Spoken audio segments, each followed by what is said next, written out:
Welcome to my channel, or welcome back to my channel if you've been here before. This is a channel where I look at Pokemon cards primarily, and I tend to focus on the artwork.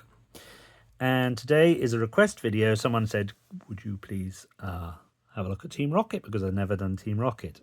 The reason I hadn't done Team Rocket, because I haven't got it in first edition, that's probably why. And also because it's been so widely talked about by other people. But I'll try and talk about Team Rocket and say what I can remember about it, because it feels like a very long time ago. So this was the 5th Pokemon card set, released in, well, it came out in Japan back in 1997, but it was released in the spring of 2000 in the USA, and it took a couple of months before it was released in Europe and the UK. So there was a period of time, I remember, where you could only get this on import from America, and this was a time before I had access to the internet. I did get some packs from America, but I think I probably ordered them by sending a check to someone I saw in the back of a collecting magazine or something in America, and they sent me some packs. So it was not an easy thing to do back in those days. How the world has changed. But it was an interesting set because the hype of Pokemon, I mean, we are living in a world of hype of Pokemon at the moment, but it was something very different back in 1999-2000 because it was new. No one had heard of it before 1999 really in the West, and it was a phenomenon. And by the time it had actually gained traction as a phenomenon back in those days, it was about the time that Fossil had already come out. It wasn't really getting as big as it was just when base set was released. I remember by the time it was the buzz thing and every kid in every playground had to have Pokemon cards, we already had Fossil available at that point. But then there was base set 2, which felt a bit of a cheat because nobody really wanted the reprints. And then we got this set, which just ticked so many boxes for people because it was a new set while the hype was ongoing.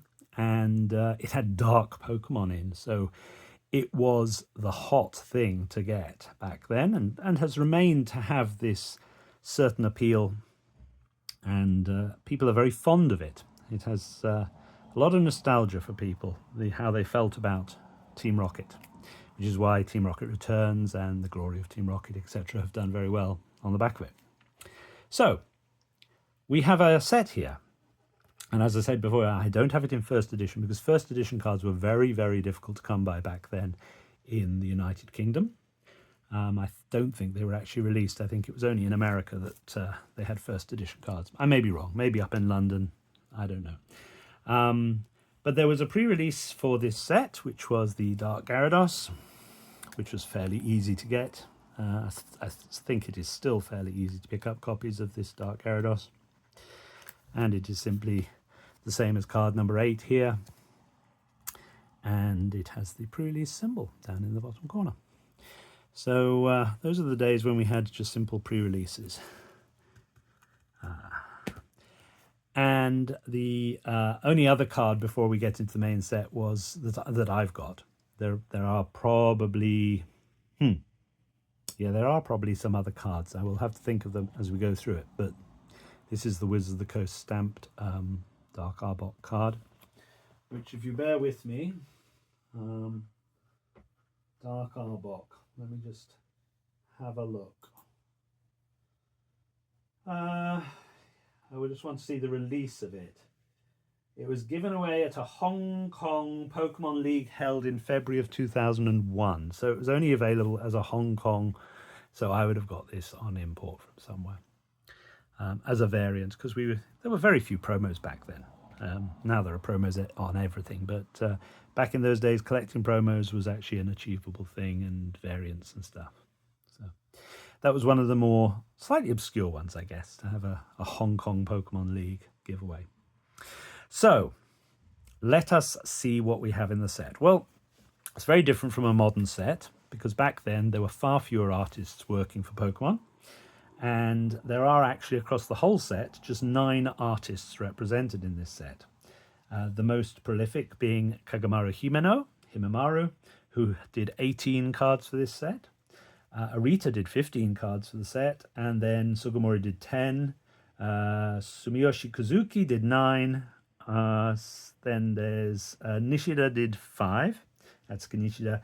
And then there are a couple of cards from Miki Tanaka, Shinichi Yoshida, Keiji Kinabuchi, and the Rainbow Energy is done by Takumi Kabane, I think. I can't really read it, but I think that's it.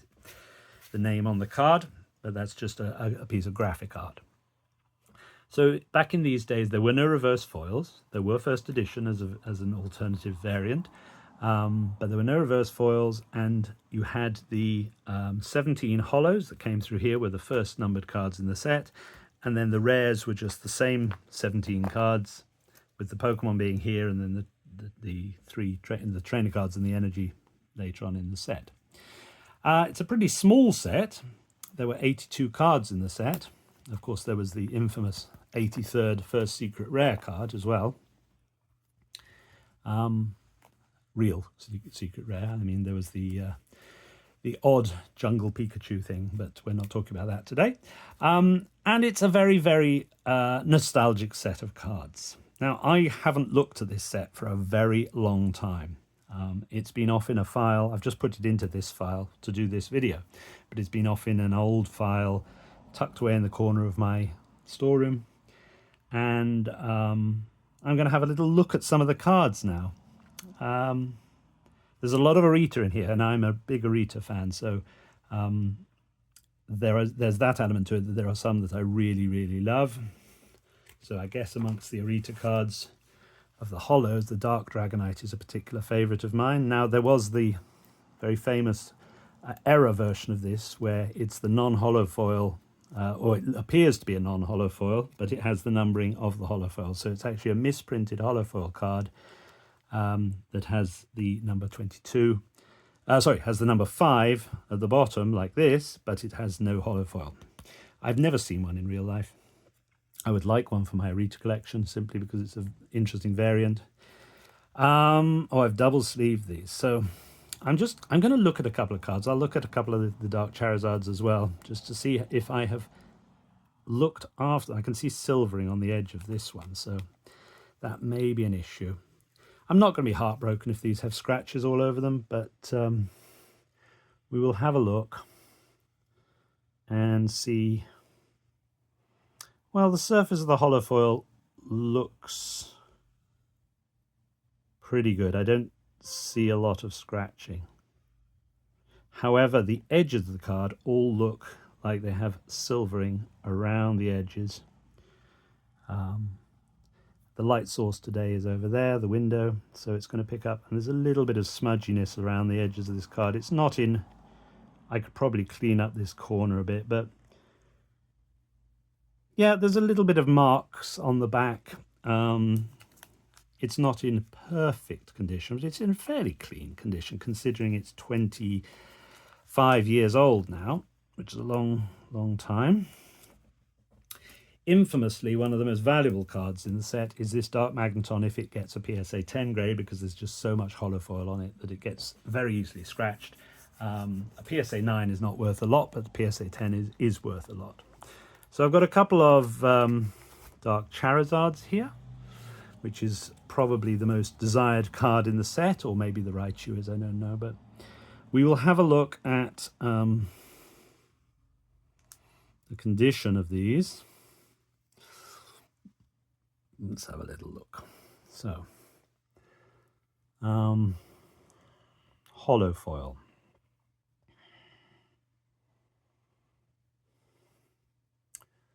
I'm not seeing any scratches on the hollow foil.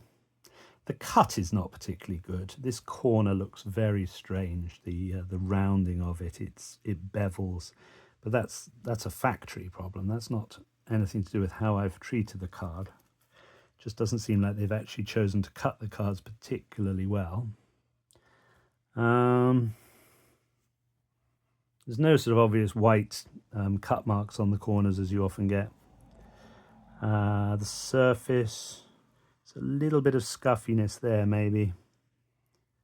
But on the whole, that's a fairly clean copy of a Dark Charizard illustrated by Ken Sugimori. pitiful number of hit points on this poor thing. But yeah, so that's a nice card. Another popular card here is the Dark Blastoise. Again, this is by Arita. I'm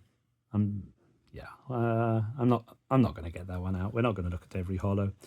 Infamously, the Dark Weezing is the worst holo because there's virtually no holo foil on this. Have a little look and see whether you can detect any sparkles. You can just about tell that it's got a metal background for the image, but you're not going to be picking up a lot of cosmos or anything on that. Very disappointing card, and it's not actually a piece of artwork I like by Shinichi Yoshida. It's a bit wobbly, but it's somehow iconic as well. I mean, they all are really. These are cards that if you've been in Pokemon a very long time. Oh, sorry, there's a horrible hair trapped on that one. It's actually on the card. Oh no, it's not the hair. It's Gyarados' moustaches or whatever they are. I thought it was a hair. Yeah, again, I think most of these I've looked after pretty well.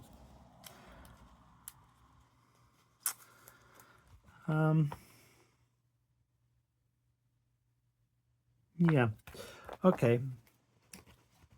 So we've got the same again here.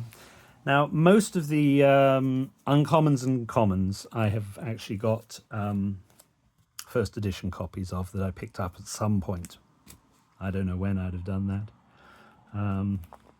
Actually, my Dark Hypno holo is a first edition, and there's Dark Slowbro Rare that's a first edition. But really, first editions were not something easy to get hold of in the UK at the time of release, and I'd have picked these up when Pokemon was pretty cheap back in the day. The Arita trio of Dark Flareon, Vaporeon, and Jolteon are iconic cards. Famously, Dark Vaporeon was given a holo treatment in Legendary Collection, which I haven't got. Because I didn't buy a Legendary Collection because I thought it looked like shit. But I regret that now, obviously, but I will never pick up the Legendary Collection prints of such things. But there is a holo version from Legendary Collection of that artwork. They are very beautiful, all these three.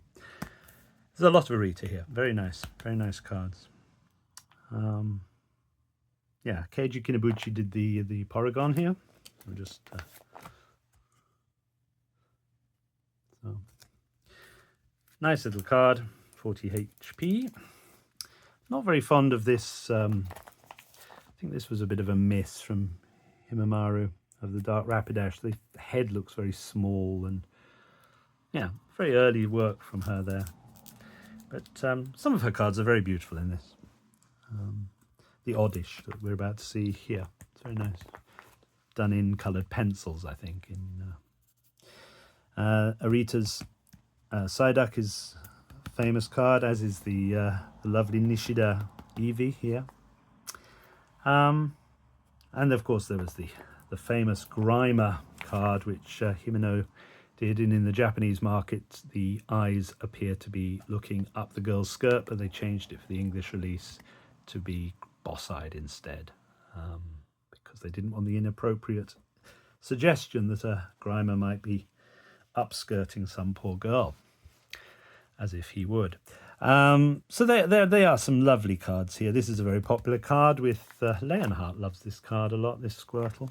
I think it's his favourite Pokemon card. This is a very lovely piece of Arita. You're getting more use of background now in the cards because, I mean, if you look at something like this Grimer card again, there's a lot of work put in that's not just the image of the Pokemon. You've got the people passing in the street and the pavement and stuff. A lot of early Pokemon cards didn't have a lot of background. Well, a lot of them were Sugimori, who tended not to do very complicated backgrounds, more representational images. But this is a lovely atmospheric card of Zubat done by Mitsuhiro Arita. Let's just get it out of the plastic. Really beautiful. There's never really been a better Zubat card in all the years since. It's sort of an iconic Zubat card. So yeah, it's a lovely set, and then there are some trainers at the end, which are mainly by Kizuki or Himeno or Sugimori. And then you have this Dark Raichu, which was the secret rare number 83 of 82, again by Arita. And this card was, at the time, I don't think it had come out in Japanese. I think it was a couple of months later it came out in their set, Crossing the Ruins, the Neo 2 set. But I think the English release was ahead of the Japanese release. And I've got a couple of copies of that, but I do not have the first edition of this. I have the Japanese one. Talking of Japanese ones, bear with me. I'm going to just pull an example out of how the cards look. So we'll start with Dark Arbok here. And yeah, so we'll do a comparison here between what the images were like for the two cards. So as you will see, the box for the English release, the artwork box, is a much taller box, whereas the edit on the Japanese was more landscape, shorter up and down. And therefore the artwork is presented slightly differently, and you've got much more text above, and the feel of the card is very different. You've got a much more golden border, and the text feels different. So the layout of the card feels very different with the Japanese card. Let me just find another example of that. Okay, I'm looking at my Arita file, so let's get some, just getting some out to bring across. So let's do a comparison here with the Dark Dragonite. Yeah, so there's they haven't stretched the image like they did on the Neo ones, but the framing of the Dragonite is slightly different. You're missing a little bit of his toes on the Japanese, and you've got a lot more space sideways, so he's smaller in this image. But because the box is taller for the English release, there's more space to have more of Dragonite in, and you lose some of the side bits as is edited down.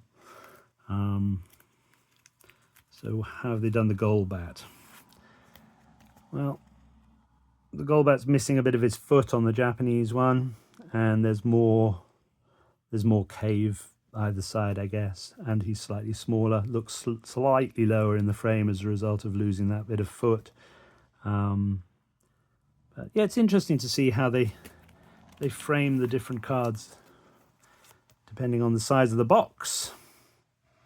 So you've got most of Slowbro's foot missing on the Japanese release, but it's almost all there for the English release. And the foiling is slightly more intense, I think, on the Japanese side. Just a little bit more. Yeah. So there you go. That is a look at Team Rocket, which remains a very beloved set for a lot of people. The Dark Charizard is still a card that holds a bit of value. I think it's currently going for the highest it's ever gone for. And it's a pretty easy set to collect because these cards are readily available. They were very mass printed at the time because Pokemon was so popular. It went through many print runs, I guess. And if you wanted to go and get a set, not necessarily in mint condition, but if you wanted to get a lightly played or excellent condition set, it wouldn't be too difficult to go out and chase down the cards. If you're going to do that, I would recommend actually collecting the Japanese set because they have I just feel they look more interesting. They have an aesthetic that really is very, very special. I think it's because of the amount of text above and the way that it's laid out. It just looks different. It feels different. It would be nice to have a set of. I haven't ever collected the entire set in Japanese, but it's something that you might consider doing.